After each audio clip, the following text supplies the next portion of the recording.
Hey, let's go, let's go, let's go. Hey, yo, what's good, family? It's been a minute. It's been a good minute. It's been like 3 weeks or something like that. You feel me? But y'all had to pull up tonight on this special Friday night. You know, why is it special, Naj? Why is it special, Naj? Because this is our first special tapped in episode, right? Where we're tapping in to the WNBA culture on a higher level with purpose and intention. The only way we know how to do it right here on Her Court, Her Rules. So this episode is a little different. It's gonna flow a little different than other Her Court, Her Rules episodes because we doing a live reaction and breakdown of a conversation that I think is probably one of the most important conversations of this 2025 year and this 2025 WNBA season, starring Coach Becky Hammon and hosted by Post Moves, of course, Candace Parker and Aliyah Boston. So we're going to break it all the way down here through the Free Your lens. You hear me? We gonna go beyond the lens over here, and we gonna keep it player how we do on Her Court, Her Rules. Shout out to Miss D. Shout out to Miss D. Welcome back to Her Court, Her Rules. It's a special episode, man. It's been 3 weeks, right? So we gotta tap into the WNBA a little bit, but we only gonna focus on the Post Moves episode um with Becky Hammon, okay? Because I think it's a phenomenal episode. And yeah, like I'm excited to do a live reaction with y'all, right? For the first time. So I want y'all to make sure y'all stick in to the end, right? Stick with me to the end. We're gonna kick it to the for about an hour, roughly about an hour. And at the end, I'm gonna do a t-shirt giveaway to a lucky active chat member, right? So somebody who been in the chat with me, rocking with me, engaging with me, I'm gonna give a t-shirt away, right? So if y'all don't know, I'm sorry y'all don't know, but welcome, okay? Because For Your Lens, every episode is powered by Free Your Lens, and Free Your Lens is a lifestyle brand empowering people and creators like you to do everything, live, move, and create with purpose and intention. So that's why each episode has a certain flair, has a certain theme, because everything we do over here is with purpose and intention. So I'm gonna give y'all a lucky active chat member today and a subscriber of Free Your Lens and somebody who's following us on Threads. So if you ain't following Free Your Lens on Threads, go ahead and do that as well. And somebody gonna get a t-shirt today. Okay. I'm gonna get your shirt size and everything. So I don't just be sending you no medium and you need an XL or whatever. I don't know what it is, but one thing's for certain, two things for sure. I like my t-shirt to fit right. Okay. I don't need it too tight, riding up. Okay. And I don't need it too big. I feel like I'm swimming in it. So I need it to be just right. Okay. So y'all stick with me to the end. We're gonna kick it in politics today because today's episode, special tap in episode, live reaction and breakdown episode, is called Building a Dynasty with Becky Hammon. Okay. Now, one thing, if y'all haven't caught the episode yet, definitely go check that out on Post Moves, right? They caught a lot of negative press in the beginning of their season, as related to some remarks that Candace Parker had made, especially related to Angel Reese, our beloved Angel Reese, right? And so Candace Parker had kind of jumped out the box a couple of little times. Okay, most people agree with that, whatever. But at the end of the day, everybody got their opinions. Okay, everybody got their opinions, and that's cool. I'm cool with your opinion. I ain't gonna be. I can't beef with you about how you feel. But shout out to them for not letting the critique. Rather, some people think it was OD or rightfully, justified. Not letting the critique derail them from the mission of continuing to step and put out good quality content and great interviews. Okay. This is one of them. The interview with Becky Hammon, by far, I think, again, is the most important conversation this year, for several reasons. They talk about not just the X's and O's as far as plays and things, but Becky Hammon deep dives and talks about culture. She talks about leadership, what that really looks like on the court, off the court. And then most importantly, right? Look at the title. Ding ding.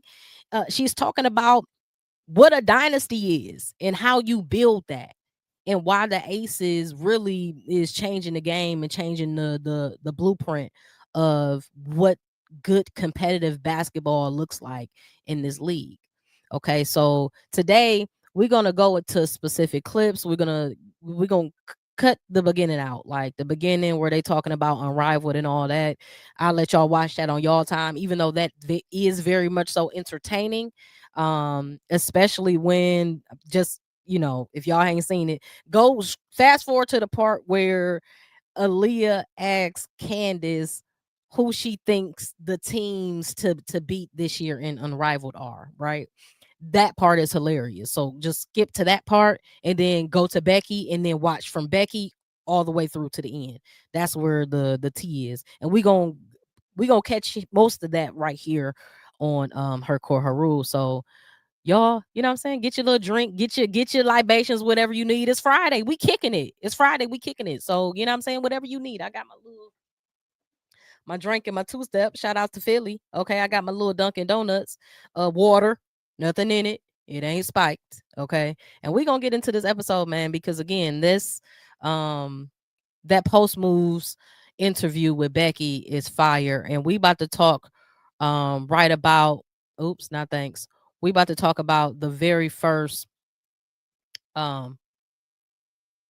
first theme. I think the very first main reaction that I had is when she's asked a question related to how Becky feels now after winning the championship. What's her like first instant reaction?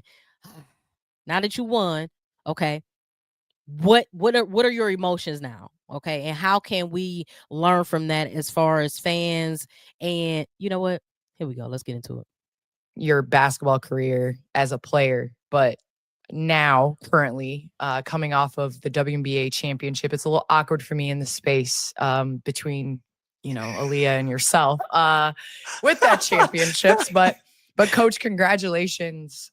Hey, you peeped the shade though. Like, oh yeah, it's a little awkward because we know what being a champion looks like and feels like. On the WNBA level, unfortunately, sis, Aaliyah, she don't know yet. I think it's coming though. I think give that core over there in Indiana about another 2 to 3 years.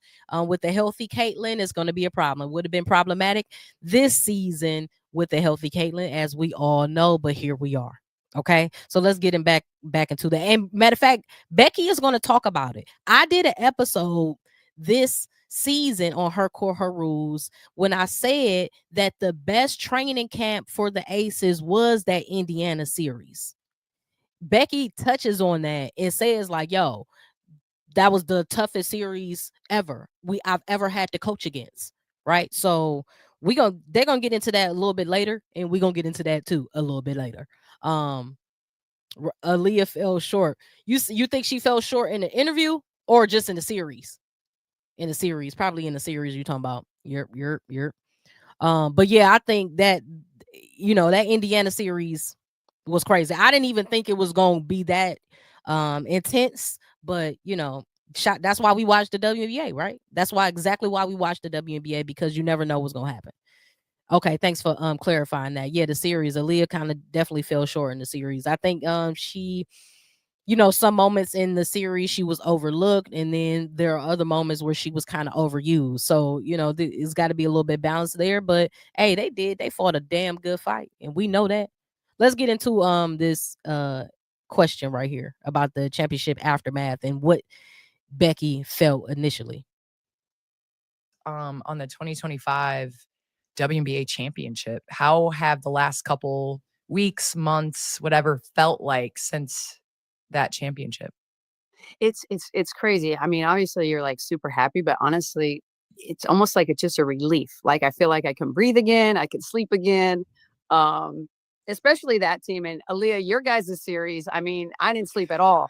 So, See, I feel like I'm catching up on a little bit of sleep, getting to play my mom role back here in San Antonio. And um, yeah, it's been a whirlwind. Even still, I'm like, man, sometimes I'll text the girl. I'm like, man, y'all really did that. Like, hey, she's saying the same thing we all felt, right? I can't believe the Aces really did the unthinkable, bro. Like, no, I mean, we can't say it more and more. Like at the top of the season, in the middle of the season, even at the end of the season when they went on the run, I think still a lot of people were like, but are they gonna do it though? Like, are they gonna get past Bob? Are they gonna, you know what I mean? I'm an Aces fan, so of course I said I don't care, ride or die. If we make it to the playoffs, we going to the finals. You know what I'm saying? That's how I felt.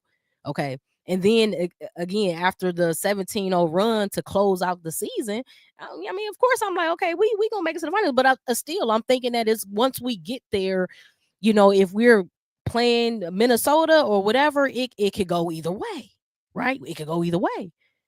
But now here we are.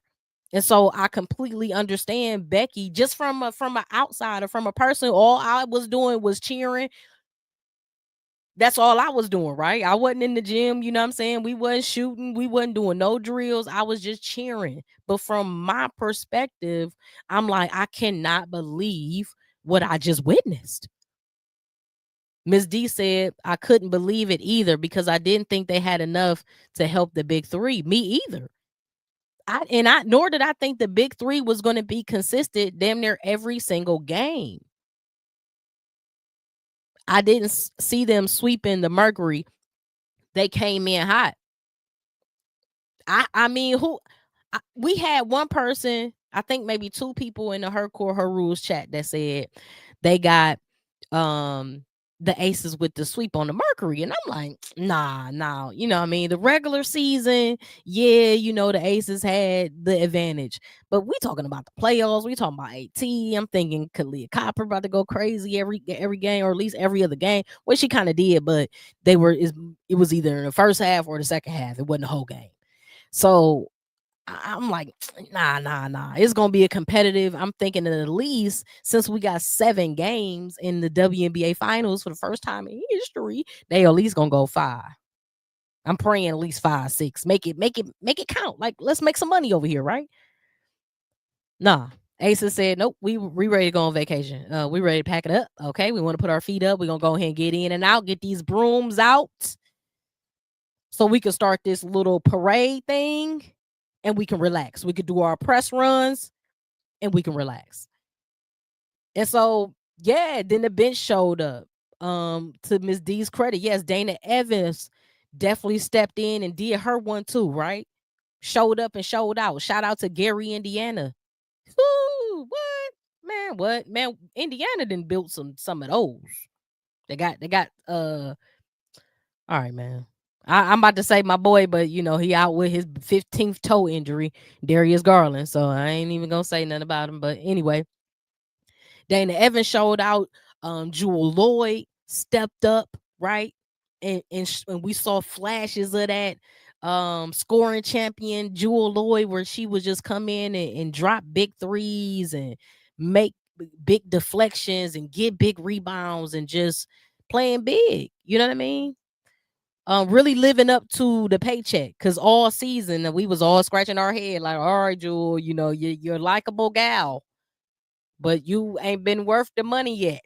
I hope it's all gonna come out in the playoffs, and for the most part, especially in the finals, she definitely did what she was supposed to do. I'm glad Asia getting her recognition. She was on the GMA and Jimmy Fallon. Yes, she was. Um, I mean, Asia is just, she seems to be just a beautiful soul and a beautiful light. I'm glad that the light is on her, because it's well deserved, well earned, right? And as we know, LeBron, Cleveland, Ohio, you know what I'm saying? This is for you. You know what I'm saying? Nothing is given, everything is earned. And so she's earned every single bit of recognition and adoration and accolades that she's getting right now. More flowers coming too. More flowers coming too. So shout out to her. Shout out to the Aces organization. Let's get back into Becky Hammon real quick. Talking about this championship aftermath, then we're gonna move on to the next topic. It was a heck of a ride. They aged me about 15 years, this group, but I'll take it. Because one thing Definitely that the face of the is going league. into, I hated it last year, like going into the offseason a loser. So I was like, no, we I'm glad you brought it up, Ms. D, because the conversation over the last 2 years has been that other people were somehow the face of the league. Okay, so other people were somehow the face of the league. I never understood it. It never the math never math for me. Okay, with my calculations and my scientific calculator, it just wasn't mathing. Okay, she's breaking all the records. She's setting new records, breaking those, and now she's the face not only of a league, but a franchise and a dynasty. Her face is going to be etched in record books forever. So at this point, we don't even have nothing to talk about when it comes to Asia. All we can say is, girl, keep doing what you're doing for as long as you want to do it. I mean, we could have said the same thing about Maya Moore, but Maya Moore was so cold that she said, I'm going to wrap up my career and go ahead and be a boss over here in criminal justice, right? Criminal justice reform, that is, okay? Because not just regular, no, we talking about making sure justice have been served. So we had some other legends that maybe didn't have as long as a career, but look at what trajectory she's on right now with where she is in her career. And you give it 7 more years. I mean, Tina Charles been in it doing it 20 damn near, right? DeWanna Bonner, what she at 16, 17 mark? So if you get age of them same type of numbers, 17, 18, 19 years, I mean, one would think she may or may not, like, would, you know what I'm saying? What if she wanted to take a year or two off, maybe have a kid, you know what I mean? Whatever, I don't know. But you just gotta kind of like let it just manifest it a little bit. Just let it run through the memory and run through the brain and run through the aisles and create its own world. And you just see, like, damn, she is gonna get ugly. The record books are gonna get ugly. In a minute, it's just gonna say Asia, Asia, Asia, Asia, Asia, Asia, Asia. Turn page. Asia, Asia, Asia, Asia, turn page. Asia. That's just what it's gonna say. Give her 10, 15 years doing this. Stop it. Maya was definitely on her way. More time, more minds blown. You hear me? So yeah, man, it's been a crazy thing to watch and just witness as a fan live. It's something that if I had kids, it's something that I would be running to tell my kid, like, yo, I remember when the Aces did blah blah blah. Because again, I'm a Cavs fan, so I remember when the Cavs came down 3-1 against the NBA's league records best Golden State. Like, come on, man, stop it. The next thing that Becky starts to talk about and like unpacked is that every year is different. Okay. That every year is different. And she talks about how minutes don't carry over, how your production or productivity from the prior season doesn't carry over. Whatever your stats were, shout out to Asia. Asia has been great, right? These last few seasons, right? But those stats don't carry over. So if you were the MVP last year and you want to be the MVP this year, you got to put in the work and you got to do it all over again. And now that you know the competition is higher and more people want your jersey, more people want to be able to say that they beat y'all, beat the Aces, beat Asia, beat Jackie, beat, you know what I'm saying? The Olympic star-studded team. Everybody wants to say that, but you got to work. And on the opposite side, we got to defend that. We got to come back every single year stronger and faster. As a matter of fact, um, Jackie Young was interviewed on the Unrivaled episode. Unrivaled, when they released their rosters just recently. And Jackie Young was interviewed, and she said, like, what she plan to do this off season? Get stronger, get faster, right? So they started laughing, like, what you mean? You there's no way you can get stronger and faster. She like, well, pretty much that's what they said last season. Okay, then I did it this season. What you think I'm gonna do next season? I'm gonna keep doing it. I gotta keep doing it.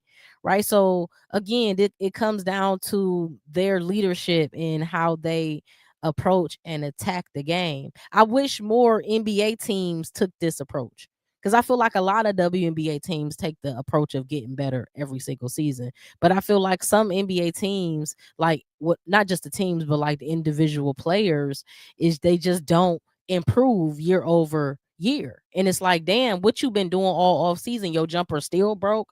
Your handle still is jank, right? You still ain't got no power. You still ain't got no hops.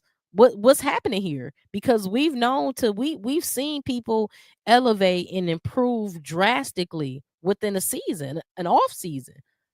So I be confused when I be like, what you been doing? I mean, because if you out here eating Swedish fish like me, okay, and cookout, then we need to change paychecks, because at something the math ain't mathing again with my calculations.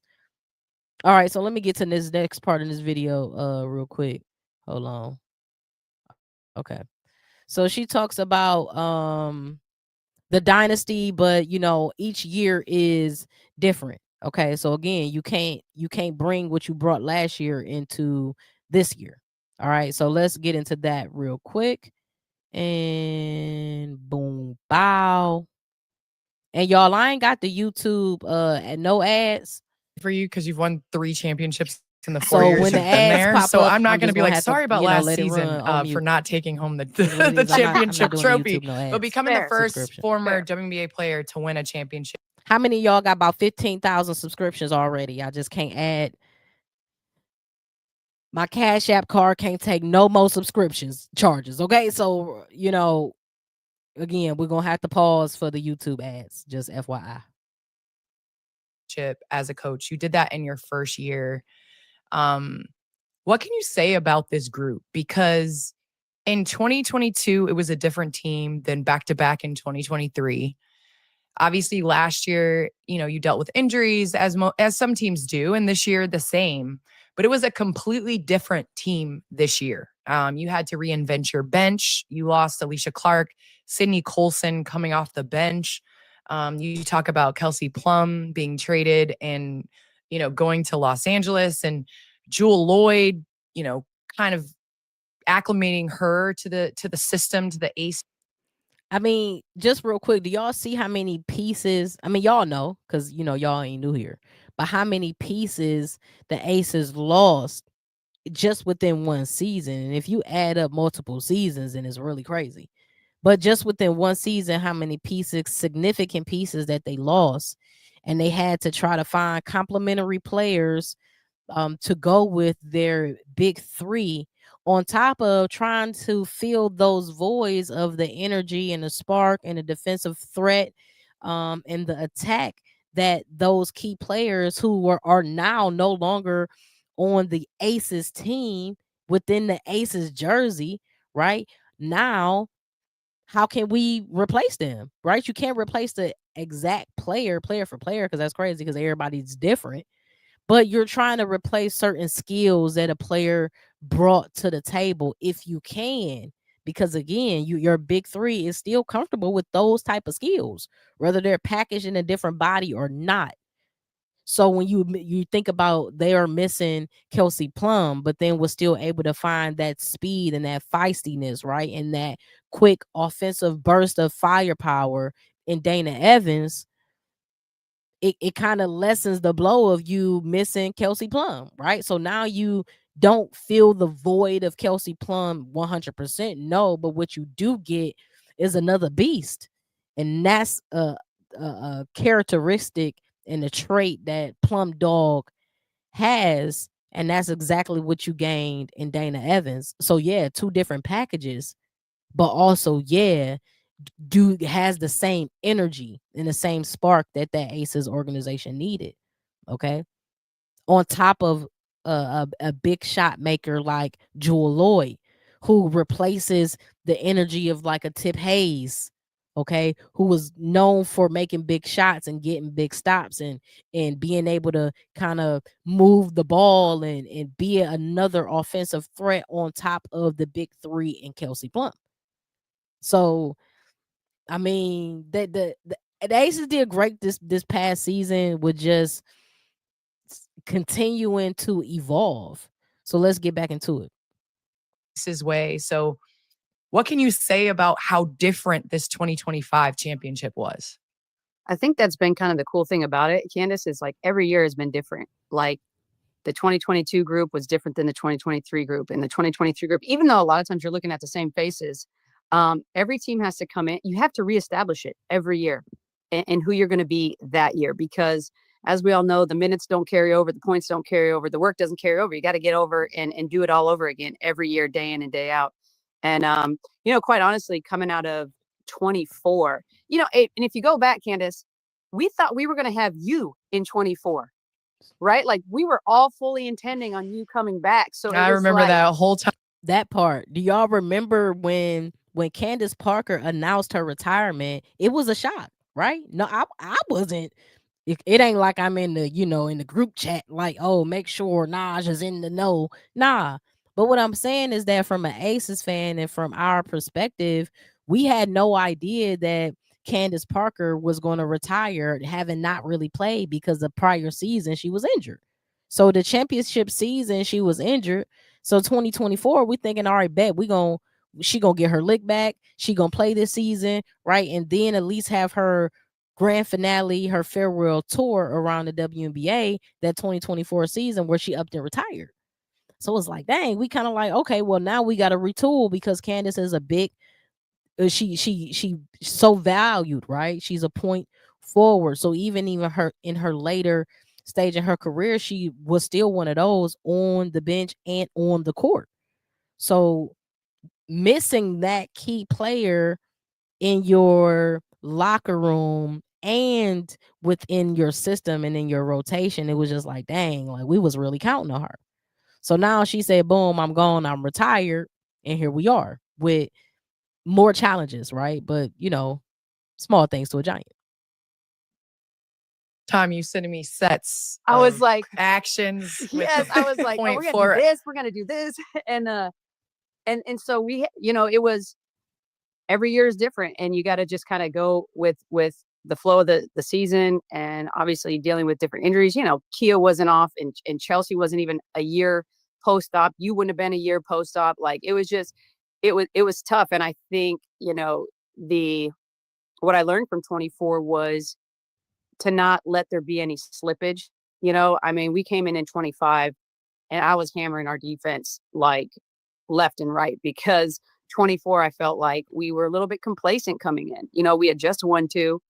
And I think like her mentioning complacency is important, right? Because complacency is what stops dynasties from being dynasties.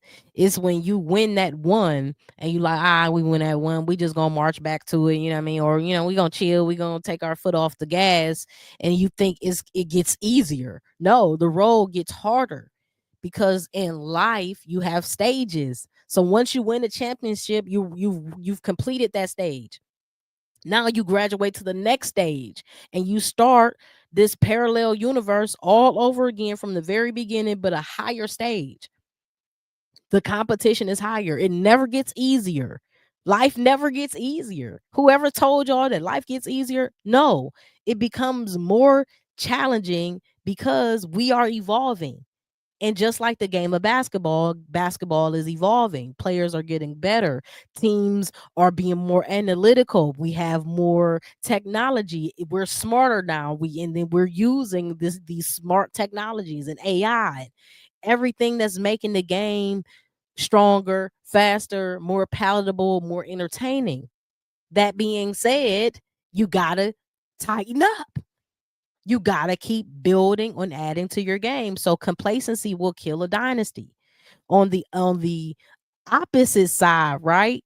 When you are looking at yourself in the mirror, being introspective and challenging yourself, how can I get better as a leader? How can I get better as within my skills and my traits on and off the court? We see Asia, she got better. We see Jackie, she got better. We see Chelsea, she aged, but she still got better, right? And so when we see the big three doing these are our leaders, everybody else got to follow suit.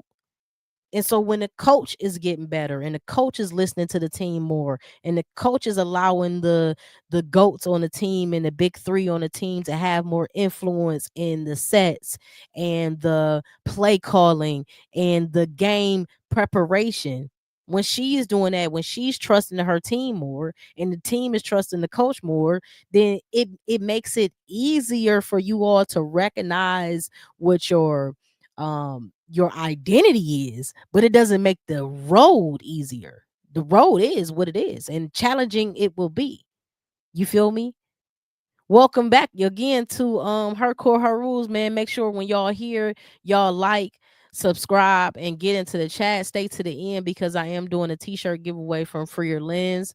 Okay, again, a lifestyle brand empowering people like you to do everything with purpose and intention, including when we create content, when we walk out the house, when we go to work, when we speak to people, when we say what up, purpose and intention. You're so while you here, make sure you like, subscribe, get into the chat, show some love. You know what I'm saying? Politic with your girl. It's been a minute since I did a Her Core Her Rules episode, 3 weeks to be exact. Okay, because what I've been doing is Cavs state of mind, tapping in to the NBA culture. You feel me? Specifically, the Cleveland Cavaliers. So shout out to Tessa Love, always pulling up and always showing love to Free Your Lens as well. Big Free Your Lens energy, big Her Core Her Rules energy. You heard? All right. So look though, with Becky Hammon and with the Aces, I mean, they're just proving again how complacency kills dynasties and how they ain't trying to let that happen, right? They had to tighten up from 2024, assess, and then come in stronger in 2025. So last season's work don't pay this season's bills. You feel me? It's just not gonna happen. So I think Becky is showing us again that everybody should be expecting better from everybody going into the 2026 season with the WNBA. Every team should be, again, if we see, hold on, let's get serious. If we see the Chicago Sky look the same amount of terrible this season, if we see the Dallas Wings look the same amount of terrible this season, we're gonna have some Becky. Not Becky Hammon, Becky. All the Beckys of the organizations at the top. They're gonna have some explaining to do because what we doing, we need improvement, right? And so the better the bottom of the WNBA is, the stronger they become. Those bottom 5 teams, we know the Sparks and the Mystics are on their way. So I didn't mention them, right? I even know Connecticut Sun are on their way. So I didn't mention them. But specifically the Dallas Wings and Chicago Sky, come on, y'all. Get better. Complacency kills dynasties. So shout out to Becky Hammon for preaching that and pushing that into the atmosphere. Again, I told y'all this is one of the most important conversations that I think was had this 2025 year regarding the WNBA. Now, and if y'all haven't seen the full interview, definitely tap in. I definitely love and appreciate Aliyah Boston and just her authenticity and genuineness and willingness to learn and take in the information. She was just chilling for real. Again, being super authentic and got them ears open, right? 2 ears to listen, one mouth to talk. So she's allowing the goats doing they talking, and she really is just like listening and learning. And that's how I will be. You know what I mean? Actually, that's how I was when I was watching it. I was just watching it and taking it all in. Um, that goes into our next segment when we talk about, or when they talk about, I'm sorry, listening and the importance of, or how listening impacts leadership. Okay, so let's get into that part of episode or the podcast? Because I think I learned a lot in the 1 year that we were together on the Aces, in the way that you not only pour into your team and have expectations, but the way that you listen. And I can remember sitting on my couch with my foot up in a cast, and you calling me like, "What you got? What do you think we should do? What should we run? Whatever." And I remember going over some of the plays with you, and me watching the game that night, and you doing that as the first play. That's crazy. And so I feel like being a part of the Aces locker room taught me about the ownership that you empower. I mean, did y'all understand? Of course y'all did. But what Candace is saying is that Becky has so much trust and confidence in Candace basketball IQ that when Candace said, "Okay, I reviewed some game tapes. I like this action. I like bop bop bop." Becky goes and implements that as the very first play in the next game. Why? Because she trusts her players. More specifically, though, is that Candace Parker has proved that she can be trusted. So when you're like, yeah, listen to me because I'm one of those, but also listen to me because I've proven that I'm one of those. Then if you the coach who also identify in the alpha, also identify in being meek and being receptive and always willing to learn, you can see that you'd be like, all right, bet. Let's go. Let's roll with it. I like what you did there, champ. Let's keep doing it. Or each player to have on the team. Where did that come from? Because I know as a player, I played against you. I was never your teammate. But obviously in passing, we were cool. We said hello, whatever. You were a great teammate, and you were a leader and a guard and a point guard and things like that. But as a coach, where did that come from? That listening element, that leaning in and pouring, other things into your players? I just think it goes to the human factor, right? Like at the end of the day, people can get caught up in your guys' names and your accomplishments, but at the end of the day, I think the authenticity to really want to be heard and seen is real and valued, not just for what you do on the court, but like who you are as a person. And Bro, I wish I could underline that right here. Is that it's not about just what you do on the court in your game, but who you are as a person. And shout out to Kobe Bean, Black Mamba Bryant. Rest in peace to the GOAT. He said that if he's remembered only by being a basketball player, then he ain't live his life right. Because it's more to life than just bouncing a ball. We're placed on this planet to make an impact. And yes, we can make an impact with sports and entertainment, right? But the impact that feels not only good on the outside, but feels good in your soul down to your core, that can move nations and inspire masses. That's what we're looking to do, right? So shout out to Kobe, shout out to Becky, because that mindset, that's what creates dynasties. Becky comes up from Coach Pop with the Spurs. You think he don't have that same mindset about pouring into his players beyond telling them to keep their elbow in, shuffle their feet? No, it's bigger than that. It's bigger than basketball. It's bigger than a sport. It's about connecting as humans, and Becky understands that. That's why we're seeing her do what we've never seen done in such a truncated time frame. 3 championships, 4 years, rookie coach. We saw something similar with Golden State and Steve Kerr,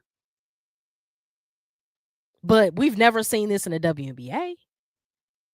So come on, man, stop it. I just feel like the better I know my players, the more times I can sit down with you and have dinner or just shoot the crap, turn a game on and be like, oh, did you see that play? Because we'll text sometimes during your NBA games and be like, oh my God, like, did you see that? But I just think investing into in people's lives. I mean, that's why I got into coaching. Like, the championships are great. I love winning championships, but like, man, I want to be a phone call for you. If you need help, if I can help in any way, you want to bounce something off me. I tell my players all the time, like, tell me if I need to be the bad guy with your family, with Come your on. agent, Come with on. your other team. Like, let me help you. And That's important. That's important because sometimes you need that other ally, right? Just in life, you need somebody who can advocate for you on your behalf, and sometimes that person that can do that, especially in the arena of sports, the best person to do that is your coach, right? Because they kind of come in and can be that non-biased third party, whereas you have what your family wants, you have what the organization wants, and then you got your coach, and your coach can say, nah, she injured, she need more time. I don't care what's going on, she injured, she need more time. Your coach can advocate for you with your parents and your immediate circle, right, on top of with the media and handling the press. Your coach is kind of like your coverage, especially in the sports world. That's your priest. So you and your coach should be like this. As a matter of fact, when you and your coach ain't like this, either one of y'all are going, if not both of y'all.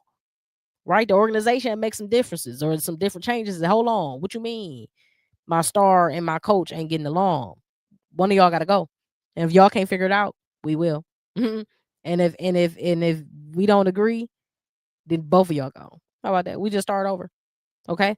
So Becky is tapped in, I think, to something much higher than just basketball. Again, it's a humanity and it's a soulful approach with purpose and attention. So that's something that I completely identify, and everybody here who usually pull up and tap into her core, her rules, I'm sure y'all can identify with that too.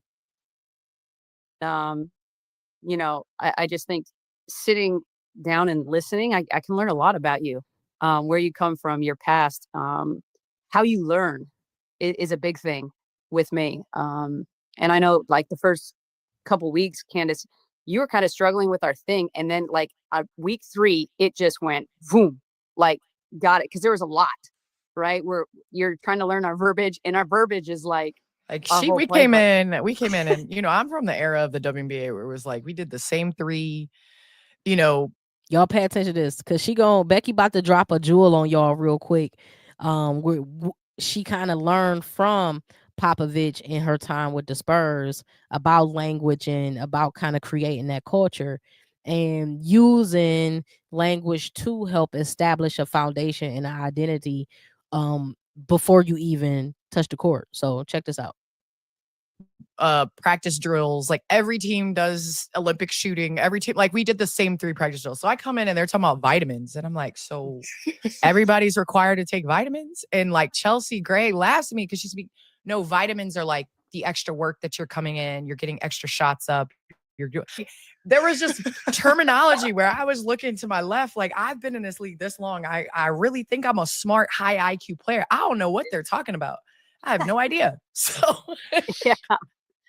yeah. And I mean, the vitamins really came from the Spurs, because I learned a lot, obviously, in my 8 years there, just how they run things. And so we implemented a lot of those things in the daily vitamins. Chip England, who's behind OKC's bench now, it's no shock that they're as good as what they're doing. He does so much stuff behind the scenes for the teams that he's a part of. And so the daily vitamin is those things that, you got to take them. You got to do your vitamins, and they're necessary. And I think the best thing is that, trying to make it fun in the process. Like, I wanted the gym always a place that you're excited to come into.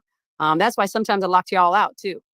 Like, so I can make that hunger, for when you guys get back. Hey, look, how many of y'all hate going to the gym? I ain't listen.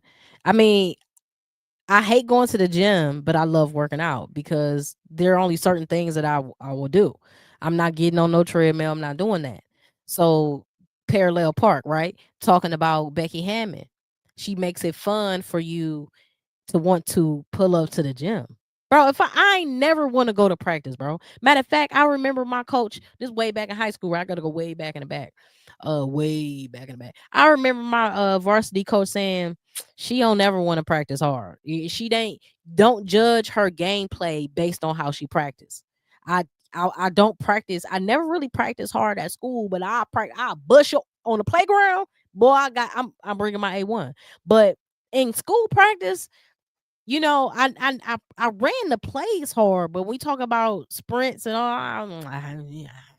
Unless it's hit the free throws or sprints, or you mess up and sprint. Now I'm gonna make sure I do it right then, or down and back in 10. Whoever too slow, we gotta do it again. No. I'm gonna make sure I get there. But I hated practicing. I hated the gym, and then I got older and I had to. It became non-negotiable. Girl, you got to go to the gym whether you like it or not. Okay? Miss D, I hate the gym, but I know I need it. See what I'm saying? But here's a nugget I'm gonna give you. You just gotta find the 2 or 3 things you don't mind doing. So I remember I had a trainer, a boxing coach actually, talking about burpees. I said that devilish exercise, I'm not doing no burpee. If you want me to ask for a refund from this training class, ask me to do a burpee. I'm not doing it. I hate that. But give me a jump rope. Love jumping rope. Love that. Right? Give me an elliptical. Love that. Hate treadmills. So you just got to find a couple things that you love doing. Becky Hammon, forget about what you love doing. I'm gonna make you love doing this. I'm gonna make you love wanting to pull up. Now, no shade. If you was walking into that Las Vegas practice facility, you wouldn't have to beg me to come. Matter of fact, by the time before Becky get there, I'm there. As soon as the janitor come in with the key and lights, I'm on. I'm there. Matter of fact, they got their own access little key cards to just pop in whatever they want to. I'm there. Again, that's why Becky said sometimes I had to tell y'all to go home. Because I don't want y'all to love it so much that y'all abuse it. Now y'all hate it. Right? I need for you to love it so much that you can't wait till you get back in. And so it ain't open often. You know what I mean? Like, again, sidebar, I'm from Cleveland, right? Parallel Park. I'm from Cleveland. And so one of our food staples in Cleveland is corned beef sandwiches, right? And so we got a couple spots in the city to corned beef sandwich, but one of the best spots in the city is Sliman's. And Sliman's corned beef spot closed about 2 p.m. Okay? But usually, don't let the 2 p.m. fool you, because usually they probably run out of the corned beef. Like sometimes it be 11 a.m., 12 p.m. You feel me? So you got to get there early when they open. You got to be there. Hello, trying to get my corned beef sandwich. Okay? But they got it's a short amount of time. And everybody in the city trying to get theirs. So if you don't pull up on time, you're gonna miss out. Okay? So Miss D said, I love corned beef sandwich. Need to get to Cleveland. I'm trying to tell you, you ain't that far. Come right on Carter Bridge, go to Schleimer's, go downtown. You ain't even got to stay. Get your corned beef, get about 4 or 5 corned beef sandwich, go back home. Come spend $60 on the corned beef, get you about 2-3 pounds of corned beef, get you some rye, get you some Swiss, hold the sauerkraut. I don't like sauerkraut. Get you some cheddar cheese, get you Swiss cheese. Take it, get back on the road, go back home. See what I'm saying? You ain't got to trip. You ain't got to trip. But you got to plan it, though, because, again, if you miss, you're going to miss out. So unparalleled part, back out, scoop, drop. Okay, boom, we back on the street. Becky saying the same thing. I close y'all out so y'all can miss it. But when y'all pull up and you finally got that corned beef sandwich in your hand, the juice is dripping and the cheese is melted and the rye is toasted, got that little extra little butter on the rye, you like, oh yeah, okay. So you finally get back into the gym again. You like, oh yeah, I got some new kicks on. It's up. I'm about to buzz somebody. Hey, Dana, front and center. I got something for you. You feel me? That's how you feel. So shout out to Becky for setting the tone with the culture, setting the culture with the language and allowing the language. My mentor will always say, rest in peace, Dr. Pratt. Will always say, words create worlds. So I live my life by that. So I make sure that I watch what I say and what kind of words I use, right? Purpose and intention. And so when Becky is purposeful and intentional about using language that's going to motivate, that's going to inspire, that's going to empower, that's going to allow them to grow and develop their game with not only with intent, okay, but without being fearful of making mistakes, because that's a part of life. That's a part of your growth and evolution. Okay, so again, once you elevate to that next level and you graduate to that next level, you won that championship, and now you're on the other stage, and it gets harder. Start from the beginning. It never gets easier. We look at OKC, the Thunder men's basketball, because again, over here, her rules always make the parallel, bridge the gap for y'all, for us, just as basketball fans. We look at OKC and we see them at the very beginning of a dynasty. We see it. We try not to see it, but it is what it is. It's pretty damn clear now. They in the very beginning of a dynasty, of a long one, much longer than what Golden State's dynasty was. Okay, that the way their team is stacked present day, the way their contracts are locked in, and the amount of number one picks they have for the future, we can be looking at them on a 6-7 year run easy. And then when we look at the dominance of Asia Wilson, the growth and the leadership and the continual evolution of Jackie Young, the leadership, the presence, the feistiness, the dog, the IQ of Chelsea Gray, the poise, the mentality of the coach, the balance of the coach, and then all the complementary pieces and those that are coming in the future. Because we got CBA, we maybe have a lockout. Who the hell knows? We ain't gonna talk about that though. We ain't gonna talk about it. Let's just think positive over here, okay? Words create rules. So we going into next season with great hopes. We know that these expansion teams are going to shake up again. We know the CBA is going to shake it up again. So we might not be too confident about who's coming off our bench, who's going to be other starters. But we do know that as long as we keep that core three, that big three together, it's up, okay? And we don't know what can happen from there. So yeah, Back the in the gym. leadership on All and I off want the you to court. do as a Las Vegas Aces player is come here and just worry about playing basketball. That's it. That's the only word I want you to have coming into that gym, and then we can go to work from there. Worry But about playing basketball. yeah, the vitamins, a lot of the lingo. You know, we have one word can change the whole play. So it's like See? it can be three of the same actions, and then the last word changes the last action, and so it's a vocabulary in itself. But once you get it, and then you just started like it was over then. Oh, and It's here I over. thought you were about to start naming those plays. I was like, let me Yeah, get my she had her notebook. Like, what's the notebook. Hey, that's a I funny was like, one. what's the last word? You know, Hey, but shout out to Aliyah Boston, man. Again, her energy, that whole episode was just super energetic and light, and you know, you could tell that Aliyah is cool, good people too. But look though, when when she's talking about the language and the depth of it, but when she said at the very end that that last word can trigger a change in either the last action or multiple triggers or whatever within that series or within that play, like that is high IQ, like super high IQ basketball, right? Super high IQ coaching. And usually when you think about sports, especially like the finesse sports and sports in general, let's just talk about football, basketball, baseball, right? You're not thinking about basketball being one of the smarter of the sports. We know that baseball is one of the smartest sports, right? We know that. We ain't got to argue that. We know football with the reads offensively and defensively, with the speed and the power of these guys is coming and flying. Da, da, da, da. We know that the IQ got to be, right? The football IQ, right? But with basketball, sometimes you can get by and finesse your way through the game just by pure skill, pure talent. You have some people who have a super great basketball IQ, but don't necessarily have the jump shot and the this, that, and the third to accompany it. Right? We look at people like Eric Snow.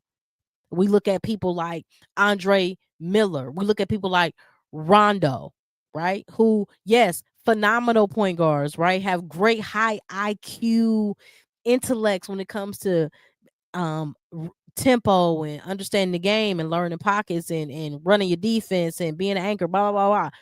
Yeah. And then you got people like Ja Morant.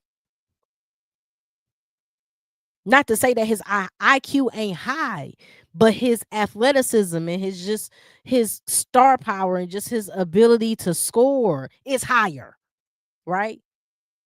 When he is locked in and everything is balanced, when his athleticism meets his IQ, then is psh, but he can beat you just off his athleticism alone and having a shitty game IQ wise, right? We just recently saw it if y'all been paying attention to the NBA. Okay, we just recently saw where he had 16 points, he had 10 assists, but then he had 8 turnovers. That's not showing me high IQ basketball. But it can still get your team over the hump because it's still 16 points and 10 assists. So what Becky is talking about here is like, nah, I'm implementing something in our flow, in our practice that requires you to think. It requires you to listen. It requires you to be accountable and to always be present and tapped into what's going on. Because if you're not tapped into what's going on, then more than likely you're not going to be paying attention to the options and the reads that I've called on the play. Okay, so yeah. The next part we gonna tap into is how she talks about the future of female head coaching, and specifically how coaching and leadership knows no gender.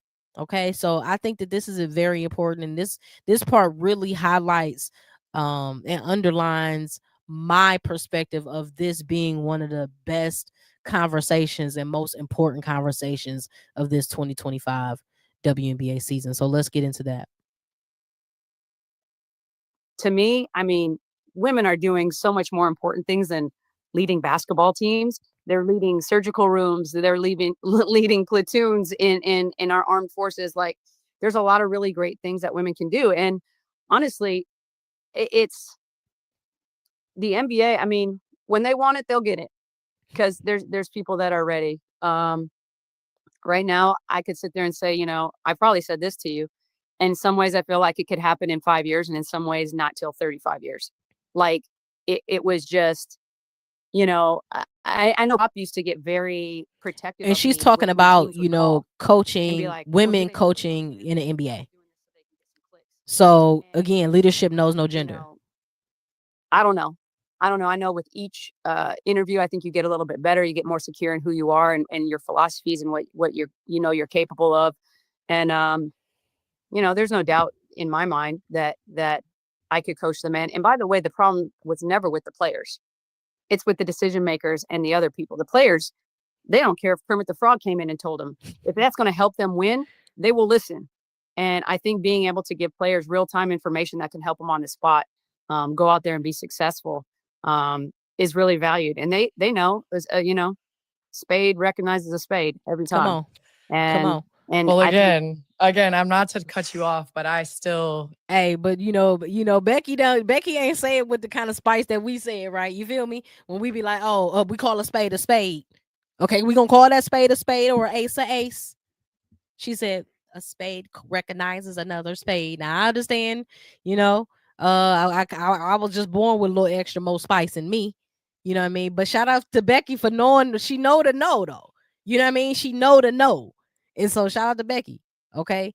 Again, that was an important segment right there. Her just talking about the lack of female representation in like the men's coaching segment. But again, that's cool. She said, pretty much ain't no sweat off my back. You know what I'm saying? I ain't tripping about that. But what I am going to continue to do is push the envelope and set the tone and continue to push the boundaries from my seat, from my perspective. Okay. And so I think, like she said, there are women that are leading platoons. So of course, if women are doing such great things in all these other industries, I mean, basketball, we're talking about basketball. So yes, she can. Anybody could, just like a man can coach a woman's sport, a woman can coach a man's sport. But see, that's just a whole nother topic about misogyny and about patriarchy just in the world in general. We not talking about that right now, and she not even talking about that right now. But overall, again, of course, on her core, her rules, we gonna take you upstairs every single time. Okay, come on now, stop playing with me, y'all. The next and last piece that we are going to tap in real quick is when she talks about when one door closes, right, another one opens. And she talks about USA basketball not wanting her.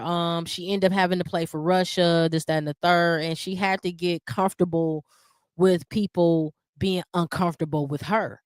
And so getting familiar with the unfamiliar. And okay, when in Rome, we in Rome. So I'm not about to be tripping about what I don't know. I'm just going to master what I do know and keep perfecting me, right? Keep perfecting me, keep learning me, and whatever I don't know in my environment, I figure it out.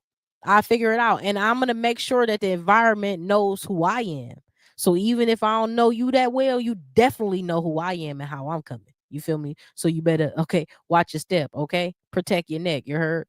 So shout out to Becky again. The post moves entire episode was phenomenal, and you know what I mean, it's something to watch. So if y'all ain't watched the whole thing, again, we just skimming through it. If y'all ain't watched the whole thing, y'all need to go ahead and watch that. You heard? So let's go right here. Boom. But in the court of unpopular opinion, at the time, you played for the Russian national team. And I can remember reading article after article about how unpatriotic it was and how ridiculous it was and da-da-da. And, you got a Russian passport. You played in Russia for a majority of your career for CSKA. You ended up winning a bronze medal in 2008 in Beijing for Russia, and you also competed in 2012. What was that like, and how did that prepare you to own your space now? Because I can remember it being a very lonely island for you, competing in the WNBA, having to face those questions night in, night out about playing for the Olympics in Russia. Well, first of all, I think let's just be honest. USA basketball didn't want me. So there's that. Right. And just like I said, when Becky said, hold on, I've been kicked out of finer places, baby. You don't want me and I want you either. Hello.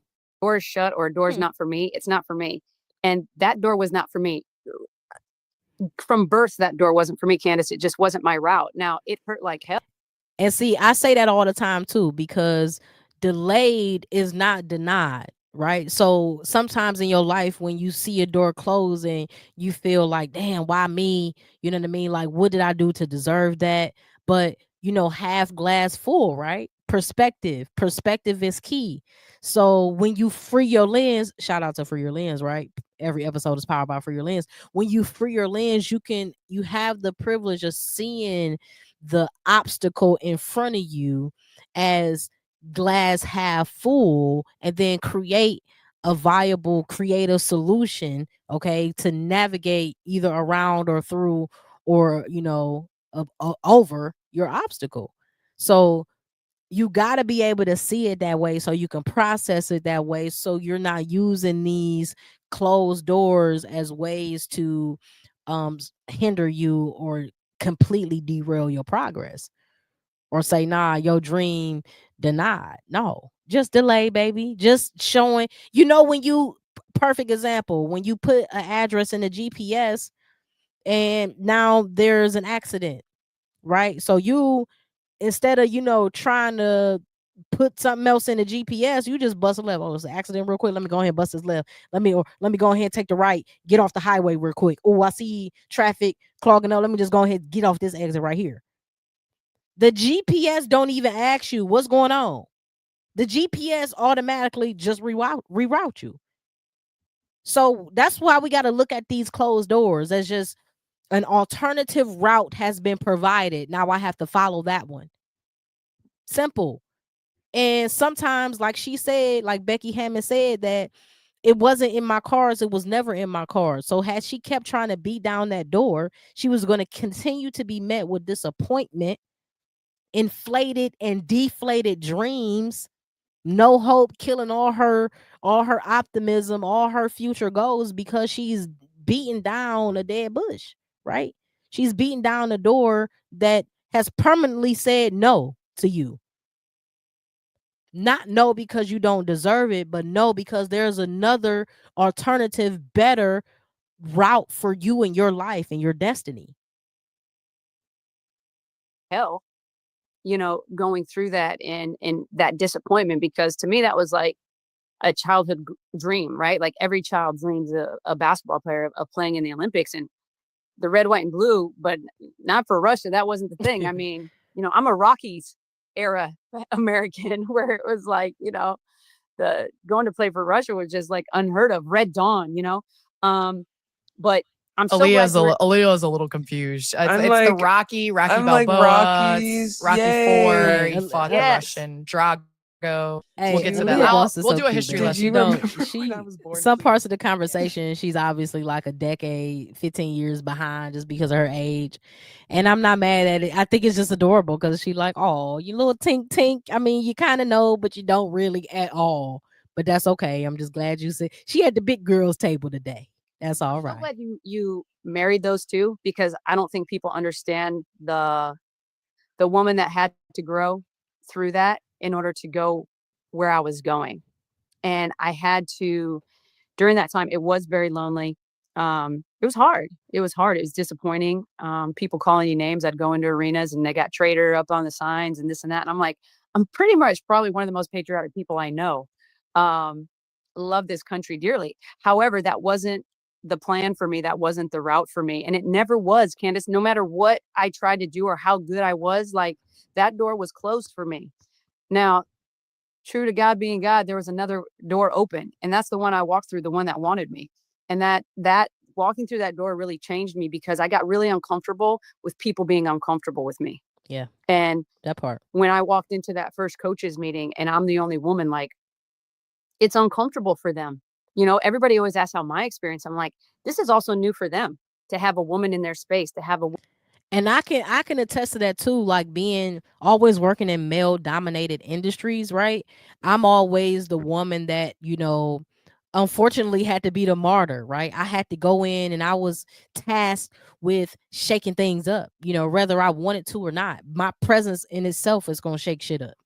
You know what I mean? When I enter the room, it don't feel the same when I leave. And that's a good thing. Okay, because I come with integrity and I inspect I expect those, especially people working with me, to have the same, right? And so when you don't, or if we ain't moving at the same speed of light, if we ain't approaching it with the same an obstacle with the same attack to solve, right, with intention to create viable solutions, that this ain't gonna work, and it's never gonna work. So that being said, Becky, like, I got something for you. I got something for you. Get uncomfortable. Get uncomfortable. That's how it should be. The moment you become real comfortable with me, I'm moving. I'm leaving the room. This room ain't for me, because I'm always supposed to be challenging you. And so it's going to be comfortable at moments, but for the most part, by me always pushing you, holding the mirror to you, and then expecting the same of me, like push me, challenge me. When that happens, then it's hard to be comfortable. Woman's voice in there, and as coaches, you have those trusted voices. I had to work extra hard to get that trust. And there was times that I remember my first year, we were playing the Clippers, and back when they were Lob City, right? And they have JJ Redick in there and this and that, and we're going through our scout on how to guard JJ Redick. And I was like, well, I think we should do this. And Pop was like, no, no, no, no, we can't do that, because this, and this will happen. And I'm like, all right. And this part crazy too, because I remember just in my field, um, understanding that somebody, a bozo right next to you, and literally it take what you said, remix it, re-rock it, let it rest a little bit, and then pop back on you like, hey, we should do this. And you like, boy, if you don't get the boy, I said that 2 weeks ago in the manager's meeting. And everybody looked at me like I was something, like I had something growing out of the side of my cheek, my neck, a little something coming out of my ear, right? But now old buddy over here, because he's in the boys club, he says this, and now everybody like, wow, how profound. See? Everybody need that challenge, right? Shout out to Miss D. Everybody need that challenge. And then when you have an accountability partner, right? Whether that's your person, whether that's your bestie, whether that's even at work, there's a lot of times there are like health challenges and stuff at work. When you have your accountability partner, like y'all hold each other down. Like you feel me? If you see me slipping, pick me up. Don't just let me slip and bust my ass. Now come on now. You see I got something in my nose, you tell me, right? Don't be one of the ones that you see I got a little something, you don't tell me now. Okay, I don't like them. I can't trust you. Okay, if we do the trust fall and I lean back, you just gonna let me bust my head. Now I got a concussion. I'm concussed. Come on, take your ideas and repackage it and take credit. Exactly. This is exactly what Becky Hammon is talking about. At that time, I didn't really have the grit, I would say, or the security or the confidence to sit. I was my first year, man. I was doing way more listening than talking, believe me. So the fact that I measured up this idea on how to guard him, and he shot it down in front of the group, and then about 2 games later, another assistant coach says we should do it this way, like a brand new idea. The ghetto. And I remember I'm sitting next. Ime's next to me, and Ime starts hitting my leg like, you just said this. Y'all know Ime. Y'all know. And it was like the greatest Houston idea ever, and I truly get both sides. Like, there was a thing that we were going to give up, and it was going to be layups over Tim Duncan if he had to go in there, but guarding him a certain way. And then from that point on, that's kind of how we guarded JJ. And whether JJ was in LA or JJ was running off pin downs with Embiid in Philly, because the whole first quarter they used to run this pin down. It was like, you do this, we do that kind of scenario. And you were either giving up something to Embiid. Y'all just think about the expertise and her, like her influence and her memory bank, just from what she learned by being an assistant coach for the San Antonio Spurs underneath the legendary Coach Pop, right? Just what she can bring to what she has brought to the WNBA and to the Aces organization. Sidebar, right? I'm watching, who am I watching? It's the NBA game, right? Because I'm like, boy, NBA teams be copying, they be swagging jacking the WNBA like a muff. If y'all watch the games and watch certain things, boom, I'm gonna tell you right now, it's Miami. And so this how I know they copied it, because Bam Bam over there, right? Y'all know Bam Bam is Asia's boo-boo, okay? So at the end of the game, Miami is playing the Cavs, and it was crazy, because at the end of the fourth quarter, Donovan Mitchell hit a turnaround 3-point fly, corner 3, going out of bounds to take the game into overtime. Well, to finish the game in overtime, it's a side out pass. There's 0.4 seconds left, and they run a play that's the same exact play that the Aces run when they lobbed it to Asia overhead on a side out, and she hit the layup, right?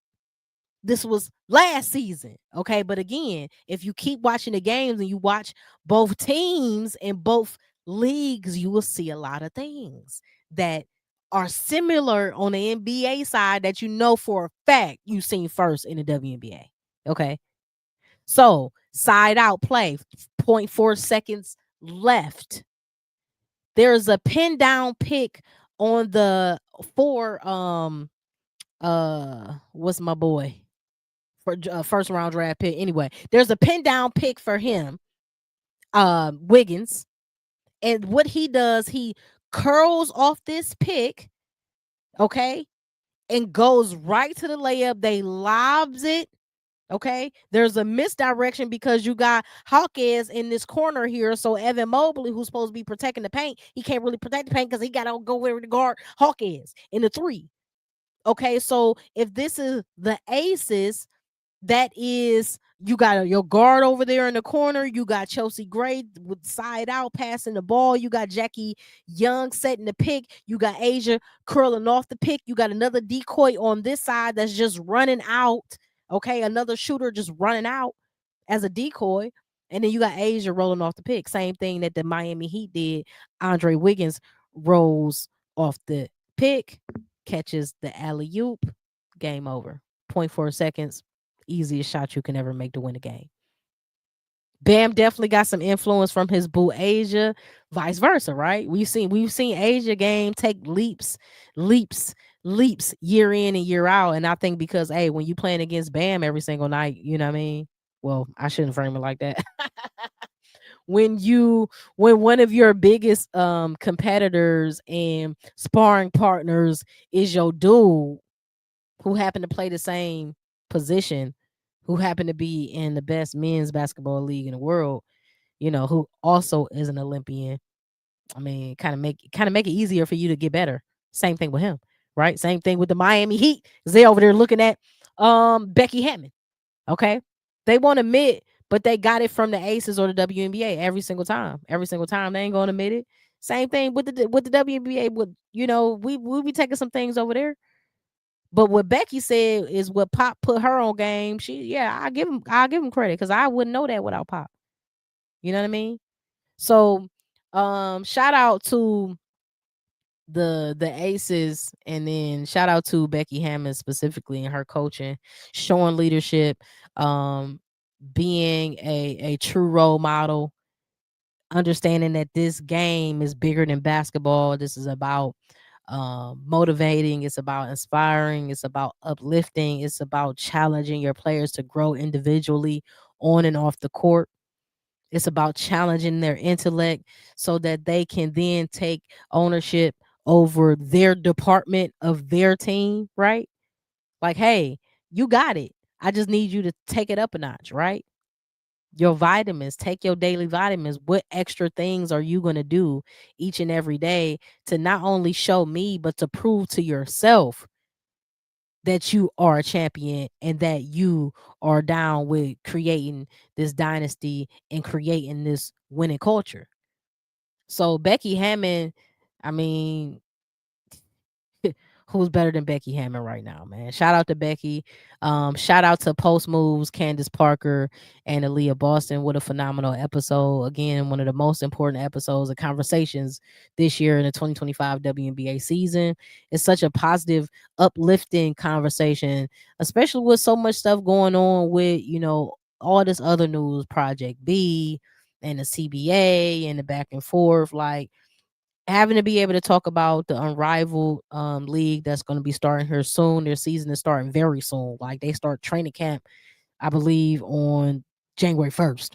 So, we're going to start seeing press media in them in December next month because they'll be meeting up in Florida to start training camp in mid-December. So we're going to start seeing more press about Unrivaled moving forward. But like, just to be in a space where we could talk about good things around basketball, like Unrivaled and like Becky Hammon, and getting into the mind of Becky Hammon, it's incredible, man. Shout out to y'all. Shout out to y'all for pulling up again and rocking with me, rocking with Freer Lenz. It looks like. Shout out to Miss D. Shout out to Miss D. Miss D, I already got your email. So Miss D is going to be our lucky most active chat subscriber today. Subscriber for your land. She's been rocking with us for a minute. Miss D, the next step I need you to do is head over to Threads and follow us there. Once you follow us on Threads, I'm gonna go ahead and email you, right? Get your shirt size, get your address, wherever you want your PO box, wherever you want me to send your free shirt. I'm gonna send you a special shirt, right? One of a kind. You'll be the only one to have it. It's our women's sports are taking over shirt. So once you get this shirt, it's gonna be fire. I know you're gonna love it, and all I ask is that when you get it, you go ahead and take a picture and mention us on Threads, tag us on Threads, so we can keep getting circulation and keep growing. Right. Again, I appreciate you, man. I appreciate everybody who pulled up for helping us get to 500 subscribers.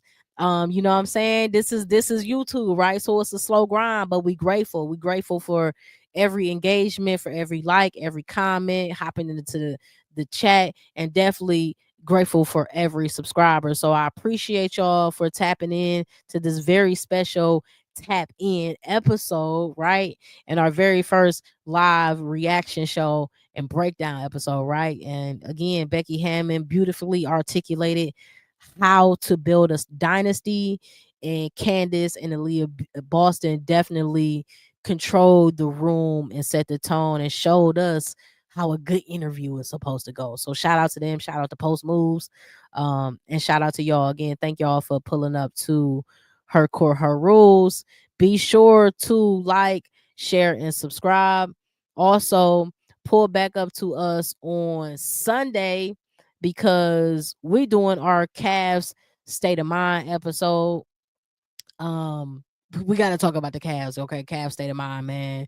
Right now, the next episode, it'll be loaded up tomorrow for y'all. So this is a sneak peek. We talking about the identity crisis right now, my Cleveland Cavaliers and some of the other top teams in the East, or supposed to be top teams in the East. So pull back up to Free Your Lens, Beyond Lens TV on Sunday, 6 p.m. Same time. Cavs State of Mind, Identity Crisis. Y'all know who it is. It's your girl, Najah Lee. Appreciate y'all. Miss D, be sure again to follow on Threads. Go ahead, hit me up on Threads, and I'm gonna email you, get all your credentials, and send your shirt. For the rest of y'all, be sure to pull up to Cavs State of Mind. Make sure y'all continue to tap in, because you never know when I feel, you know what I'm saying, we in the holiday spirit. I might give a t-shirt away every episode. Y'all don't know. Y'all don't know. Don't miss out. Don't miss out on the blessings, on the love. Appreciate y'all. Peace and freedom, everybody. Protect your neck, okay? Be safe out there, and see y'all Sunday. Cavs State of Mind.